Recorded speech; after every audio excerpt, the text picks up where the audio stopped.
राष्ट्रीय व्यापारी महासंघ के उपाध्यक्ष राजू गोयल। सर, जैसे कि ऑनलाइन का आपने स्लोगन दिया है, ऑनलाइन की बिक्री की है, साइटें बन गई हैं, लेकिन कस्टमर को ऑनलाइन से ज़्यादा फायदा हो रहा है। सस्ती चीज़ मिली है, बढ़िया चीज़ मिली है, नहीं उसके बारे में क्या कहना चाहेंगे? ऑनलाइन का जो बड़े बड़े ब्रांड जो है उसके जो हम विरोध उस चीज़ें कर रहे हैं कि ना जो बड़े बड़े ब्रांड जो है, जिससे क्या है जो छोटे दुकानदार जो है उसकी बड़ी बड़ी कंपनी को ऑनलाइन बिक्री होने की वजह से छोटे व्यापारियों को बहुत बड़ी समस्या हो रही है कि ना ये बड़े बड़े ब्रांड जो पहली बात तो जो देश का पैसा जो है वो अपना रूटीन में नहीं घूम पा रहा है व्यापार के अंदर। जो बड़ी बड़ी कंपनियां जो हैं उसका हम कड़ा विरोध करते हैं व्यापारी भाई, क्योंकि देश के अंदर पैसे का घूमना बहुत ज़रूरी है।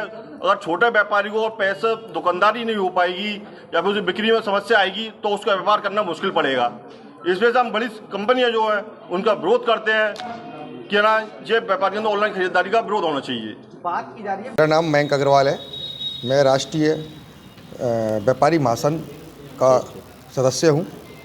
आज की बैठक हमने सरकार को जगाने के लिए रखी गई है, जिसमें आज पूरे भारतवर्ष में जो व्यापारियों का शोषण हो रहा है, कहा तो जाता है कि ये सरकार व्यापारियों की है, लेकिन इस सरकार में सबसे ज़्यादा व्यापारियों का शोषण हो रहा है। जैसे सबसे ज़्यादा जो छोटी छोटी चीज़ें हैं, जैसे आटा, जो किसान से संबंधित चीज़ें जैसे डीजल इंजन पंप सेट, और अभी हमारे राष्ट्रीय अध्यक्ष जी ने और राष्ट्रीय उपाध्यक्ष जी ने और हमारे भाई संजीव भाई ने बताया कि सभी तरीके की व्यापारियों का शोषण हो रहा है। बड़े बड़े मॉल, बड़े बड़े कंपनियों को जो एक ठेके दे दिए गए हैं ऑनलाइन बिक्री के माध्यम से, उसमें वो बड़े बड़े व्यापारी जो बड़े बड़े स्टोर खोल लिए गए हैं वो सीधे कंपनी से बहुत बड़ी मात्रा में बहुत बड़ा टर्नओवर से माल खरीद लेते हैं। अब उन व्यापारियों को उस रेट में माल उपस्थित हो जाता है जिस रेट में हमारे व्यापारी जो छोटे छोटे दुकानदार हैं, भारत की अर्थव्यवस्था छोटे छोटे दुकानदारों से चलती है। उन दुकानदारों को जिस रेट में माल मिलता है उस रेट में माल वो बेच देते हैं। अब आप बताइए कि वो व्यापारी कैसे व्यापार करेगा। सबसे बड़ा हमारा ऑनलाइन बिक्री, और इसी माध्यम से अपने इस संगठन के माध्यम से सरकार को जगाना है कि वो इन चीज़ों का ख्याल रखे। क्या एजेंडा था बैठक का प्रेस वार्ता का? मेरा नाम रामचरण पोरवाल है, राष्ट्रीय अध्यक्ष।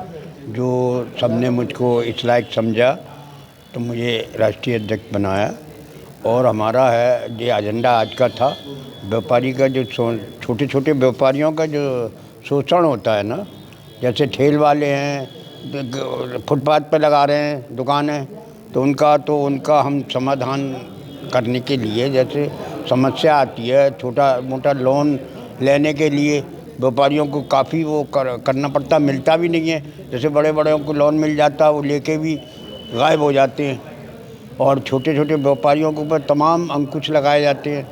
तो इस संदर्भ में हमारी आज बैठक थी, और हम सब मिलकर के जितने भी संगठन के पदाधिकारी हैं, कार्यकारिणी सदस्य हैं, सब मिलकर उनका समाधान करेंगे और संघर्ष करेंगे। मेरा नाम राजू गोयल, मैं राष्ट्रीय व्यापारी महासंघ का उपाध्यक्ष राजू गोयल। आज यहाँ पे सभी व्यापारी संस्था की मीटिंग रखी गई थी एक, जिसका हम व्यापारीगण ऑनलाइन बिक्री विरोध का बड़ी बड़ी कंपनियों का विरोध करते हैं। इसके अंदर सभी व्यापारी भाई पूरे आगरा या शहर मंडल, पूरे उत्तर प्रदेश से मंडल से सभी व्यापारी वर्ग आए हुए थे।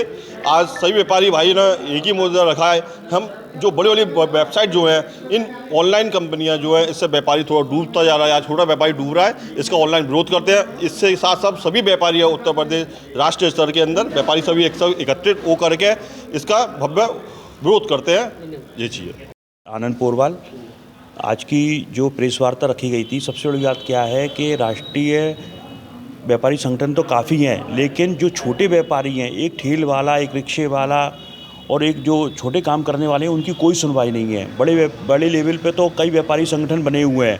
अब ताजनगरी फेज़ 2 में देख लीजिए कि जो छोटे तबके के जो ठेल लगाने वाले हैं, कभी उनको इधर भगा दिया जाता, कभी उधर भगा दिया जाता, उनकी आवाज़ सुनने वाला कोई भी नहीं है। तो ये संगठन इस छोटे स्तर पर काम करके जो छोटे व्यापारी हैं, बड़े ऑनलाइन व्यापार से दैनिक वस्तुओं से को तो बिल्कुल हटा देना चाहिए, क्योंकि जो सारा सामान अगर ऑनलाइन ही चला जाएगा तो छोटा व्यापारी क्या करेगा। आज बाज़ार में रंगत बिल्कुल ख़त्म हो चुकी है। छोटे छोटे व्यापारियों की इतनी ज़्यादा जो है दोहन हो रहा है कि किसी भी स्तर पर वो अपने को नहीं कर पा रहा है जो है। मैं आपको बता दूं, हम लोगों ने राष्ट्रीय व्यापारी सामाजिक महासंघ के नाम से एक संस्था बनाई। इसका जो कार्य क्षेत्र होगा वो संपूर्ण भारतवर्ष होगा। हमारी संस्था सभी जाति व धर्म के व्यापारियों को जोड़ेगी, पहली बात। दूसरी, देश की ऐसी पहली संस्था है जो महिला व्यापार करने वाले हैं, वो महिलाएं भी इसमें बराबर की भागीदारी होंगी। हमारे जितने भी हमारे राज्य हैं, जितने भी हमारे, उनमें हम जिलाध्यक्ष, प्रदेश अध्यक्ष और शहर अध्यक्ष नियुक्त करेंगे। इसके जो राष्ट्रीय अध्यक्ष हैं वो माननीय श्री रामचंद्र पोरवाल जी हैं, और हम सब लोगों का एक एजेंडा ये है कि जो व्यापारियों का आज के समय में जो उत्पीड़न व शोषण हो रहा है उस पर अंकुश लग सके। और शोषण कई प्रकार से होता है, शोषण जरूरी नहीं है कि छापे से ही हो, शोषण के विभिन्न रूप हैं। ऑनलाइन भी इसका एक रूप है। ऑनलाइनों ने पूरे बाज़ार को सन्नाटा पैदा कर दिया। चादर दिखाकर उन्होंने रूमाल दिया, सीट दिखाकर उन्होंने सीट का कवर दिया। ऑनलाइन व्यापार से पूरा बाज़ार और पूरा मार्केट छम पड़ा हुआ है। सरकार से आपके माध्यम से ये उम्मीद करते हैं कि ऑनलाइन पर अंकुश लगाया जाए, क्योंकि ऑनलाइन पर अंकुश लगेगा तो जो बाज़ारों में जो रौनक जा चुकी है वो बाज़ारों में लौट के आएगी। जो दिया आपको 1 रुपये का 2 मिलते थे, वो आप उस पर सर्च करके देखिए 10 रुपये का मिलता है। आप उपले का कंडे का अगर आप देखोगे तो आप कंडे की एक रेट जो आप फ्री में मिलता था, आप उसको सर्च करके देखिए वो कितने का मिलता है। और हमारा ये संगठन व्यापारियों के साथ कंधे से कंधा मिलाकर काम कर। मैं अपने तहसील बार एसोसिएशन के सभी अधिवक्ता गणों से हाथ जोड़कर विनती करता हूं कि वह इस बार बड़ी सोच समझकर ही वोट करें। ऐसा ना हो कि इस बार 3 साल बाद चुनाव हो रहे हैं, अगली बार 5 साल बाद चुनाव हो सके।